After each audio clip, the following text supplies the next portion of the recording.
Good morning.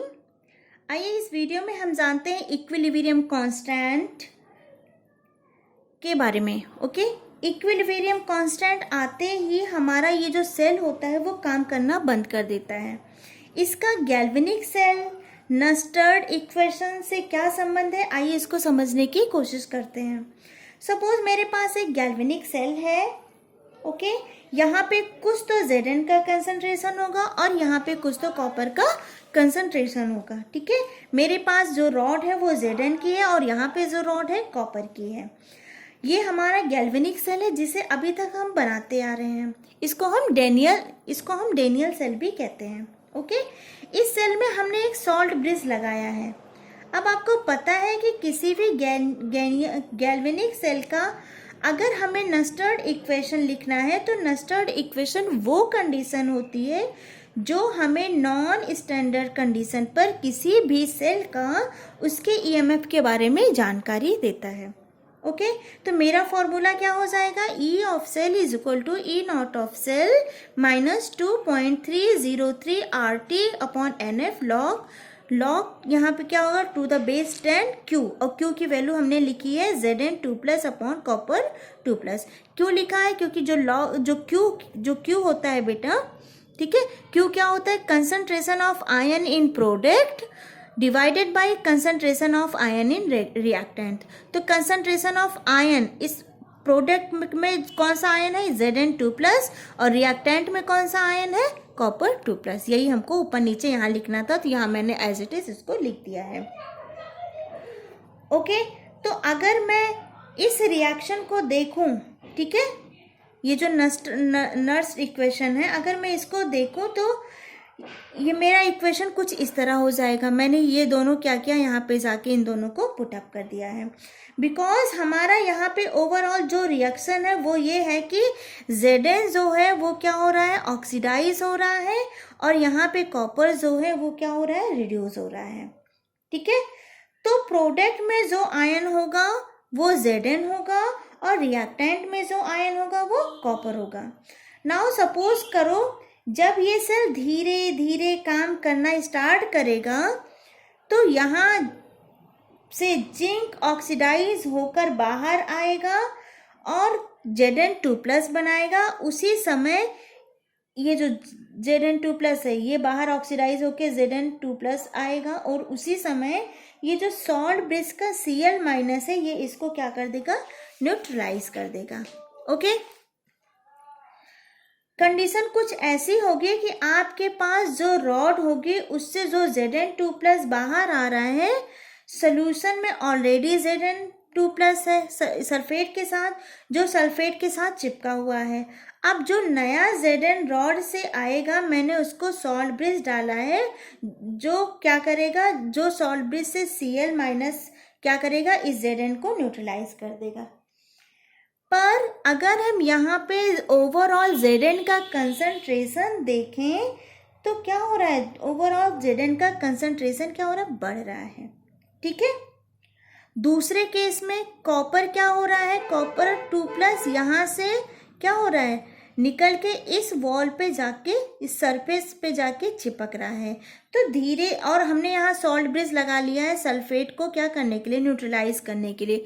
लेकिन अगर ये कंटिन्यू इस वॉल पे जाके चिपकेगा और यहाँ से ये सल्फेट न्यूट्रलाइज तो हो रहा है, लेकिन फिर भी ओवरऑल अगर हम देखें तो यहाँ पे कॉपर का जो कंसंट्रेशन क्या है, धीरे धीरे बढ़ रहा है। सॉरी, धीरे धीरे कॉपर का कंसंट्रेशन सॉल्यूशन से घट रहा है, डिक्रीज हो रहा है।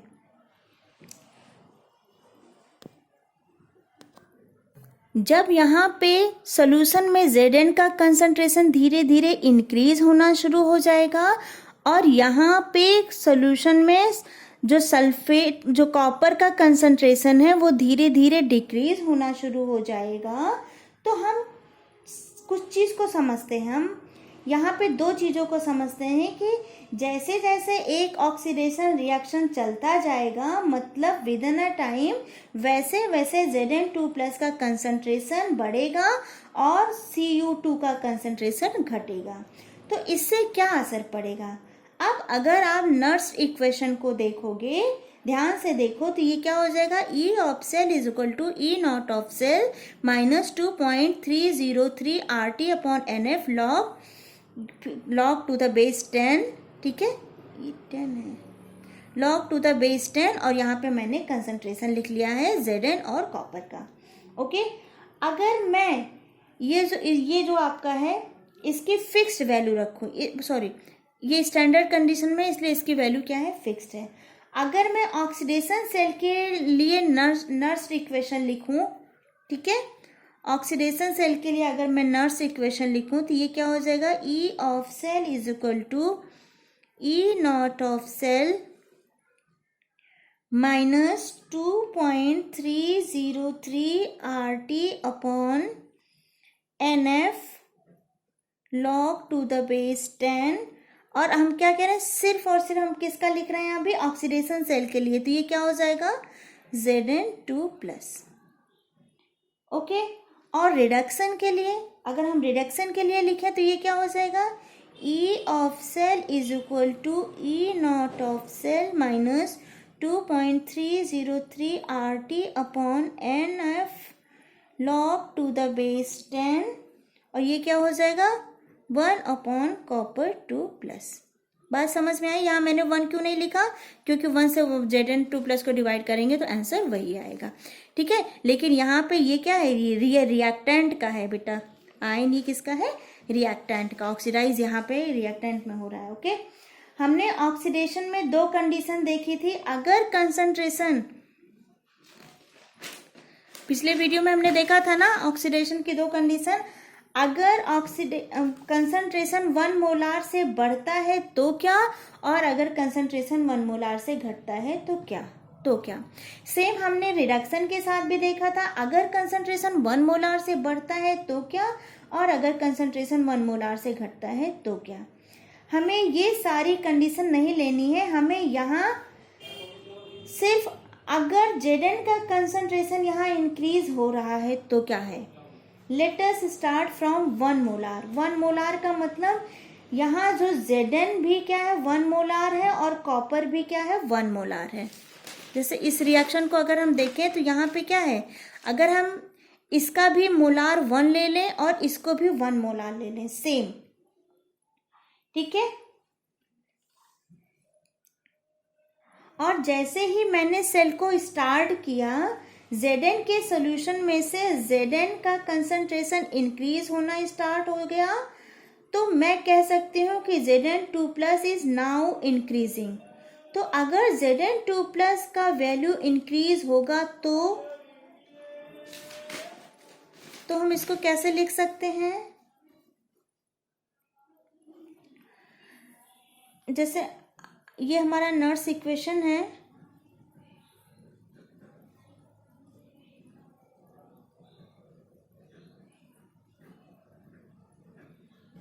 log टू द बेस 10, और हमने यहाँ पे क्या लिया Zn, और Zn हमने क्या बोला 1 मोलार लिया था, लेकिन 1 मोलार से जैसे ही हमने सेल स्टार्ट किया धीरे धीरे क्या हुआ, Zn का कंसंट्रेशन क्या हुआ, इंक्रीज हुआ।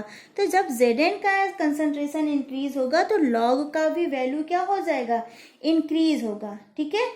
आप ट्राई कर सकते हैं, log 1 का वैल्यू लो तो कुछ आएगा, log 2 का वैल्यू लोगे तो कुछ और आएगा, और log 3 का वैल्यू लोगे तो कुछ और आएगा। अगर आप इसे कैलकुलेट करोगे तो ये वैल्यू धीरे धीरे क्या हो जाएगी, इंक्रीज होती जाएगी। 1 मोलार से 2 मोलार, 2 से 3, 3 से 4, ऐसे ये क्या हो जाएगी, ये जो लॉग की वैल्यू है जैसे जैसे कंसंट्रेशन बढ़ेगा इसकी वैल्यू क्या हो जाएगी, इंक्रीज होती जाएगी। तो अगर हम इसको, ये पूरा क्या है, एक ब्रैकेट के अंदर है, ओके, अगर इसको क्या करेंगे, जब इसकी वैल्यू इंक्रीज होगी तो ये वैल्यू भी क्या हो जाएगी, धीरे धीरे इंक्रीज हो जाएगी, ठीक है। तो हम इसे ऐसे लिख सकते हैं, अभी हमने लास्ट वीडियो में भी दिखाया था, ई नॉट ऑफ सेल माइनस यहाँ कुछ तो एक्स की वैल्यू होगी, ठीक है। तो जब यहाँ पे कुछ तो एक्स की वैल्यू होगी तो ये क्या हो जाएगा, एक टाइम ऐसा आएगा कि ये जो x की वैल्यू है ये ई नॉट ऑफ सेल की वैल्यू के क्या हो जाएगी, इक्वल हो जाएगी, ओके।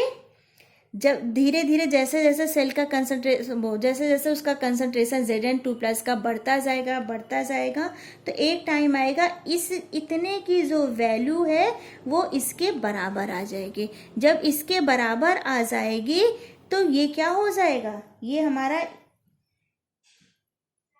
E ऑफ सेल क्या हो जाएगा, 0। ठीक है, मतलब मेरा सेल क्या हो जाएगा, बंद हो जाएगा। तो मैं ये कह सकती हूँ as the concentration of Zn2+ increases the difference of E naught of cell minus X क्या हो जाएगा, डिक्रीज होता जाएगा। ओके, नाउ अब हम बात करते हैं कॉपर की।